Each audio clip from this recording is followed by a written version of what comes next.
An Evening with Elton John and Brandy Carlisle, CBS Sunday and streaming on Paramount Plus.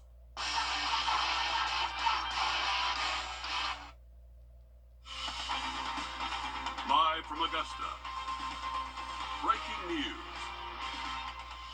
And we begin with breaking news this evening as the Orangeburg County coroner has identified the victim of a deadly hit-and-run crash this morning. 46-year-old Carrie Carr from Nices died from her injuries after the accident on Savannah Highway. And South Carolina Highway Patrol is looking for a vehicle similar to the one you see here on your screen. The vehicle is believed to be a 2013 to 2015 burgundy-colored Honda Accord. Troopers say the vehicle should have damage to the front passenger side mirror. It is believed that the suspect driver continued towards Nices. And to weather now, let me first say good evening. I'm Courtney Hicks. Thanks so much for joining us. We turn it over to weather because, listen, the heat is on, and so is a First Alert for Sunday.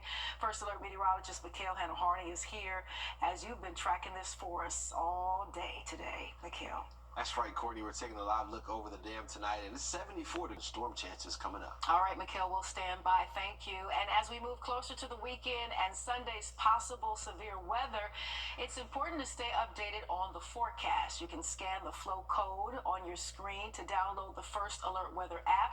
All 5 of your First Alert meteorologists will keep you updated on the app, online, and on air.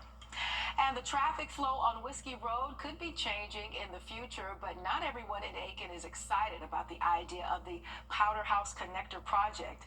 Ground was broken last week and construction begins April 14th on phase 1.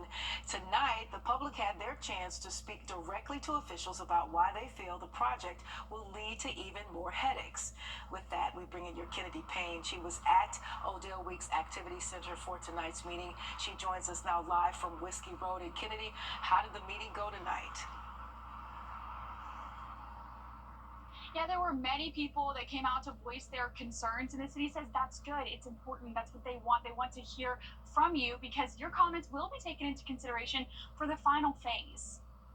A problem the city has been trying to solve for more than 2 decades, bumper-to-bumper traffic. Something that we've heard for a number of years is we need to do something about the traffic on Whiskey. But the city says a solution is right around the corner. What this project will do is reduce traffic on that busy part of Whiskey Road, which is essentially from Pine Log Road down towards Powder House Road and Whiskey by up to 18%. Happening in 2 phases. We've got full funding for it.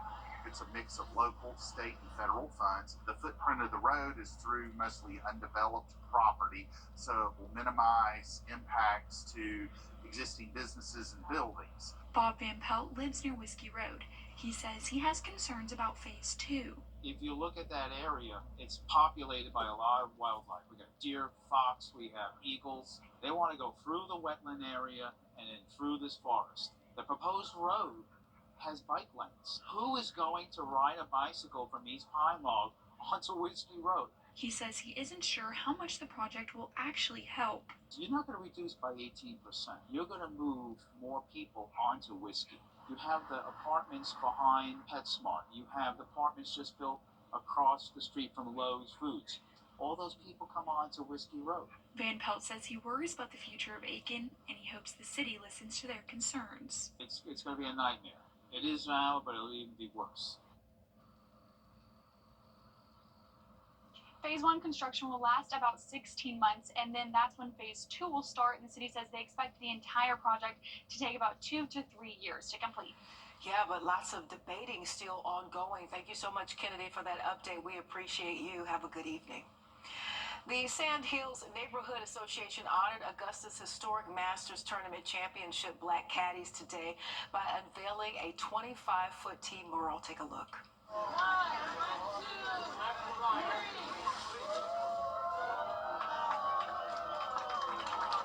Very nice indeed. It was unveiled at the Sand Hills Community Center grounds. The project honoring champion black caddies from Augusta was designed by Augusta-based artists Ed Durant and Wrdw Tucker. Caddy Walter Newton started caddying at Augusta Country Club when he was about 10 years old. He then graduated from the Academy of Augusta National and then caddied for about 30 years. Between 8 and 12 Masters champion come out this area. And that tells me this the GOAT for skilled caddies over the past. And that's why I'm out here to see the unveiling, because I was a part of the Black Caddy. I caddied in the 73 Masters. And this is just a great thing to have. It's a great thing because like they was talking about the legends that caddy, like Pappy Stokes, the guy who won with 5 different players. I was a young guy, but I caddied with those guys. And now it means more than I was caddying with history, but wasn't knowing it at the time. And it's just a great thing. It's a great turnout, and I admire all this. Oh, a living legend right there. Mr. Newton also caddied for Trevor Homa and in the 1982 Masters for Wayne Grady. Ben Busser, one of the oldest living caddies, attended the unveiling as well. And during his speech, Leon Mabin, he's the vice president of the board of directors for the Lucy Craft Lady Museum of Black History. He spoke about the legacy of these amazing men. This unveiling is more than the introduction of a new public net artwork. It is a long overdue celebration of legacy. Today, we honor the great men who served as caddies for champion golfers during a time when their knowledge, skills, and presence were indispensable. Yet their names were rarely spoken and their stories often overshadowed. This moment brings that legacy into the light where it belongs. Indeed, Mr. Mabin went on to thank Mayor Garnett Johnson and the Augusta Commission.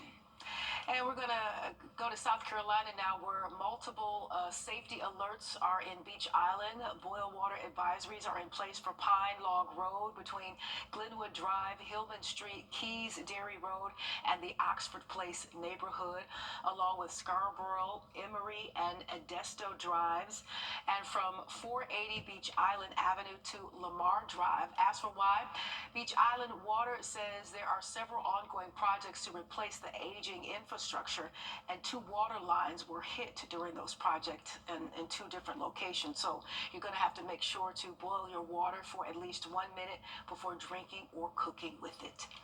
To Orangeburg County, where investigators spoke out on the pursuit of a suspect wanted on 7 charges of attempted murder.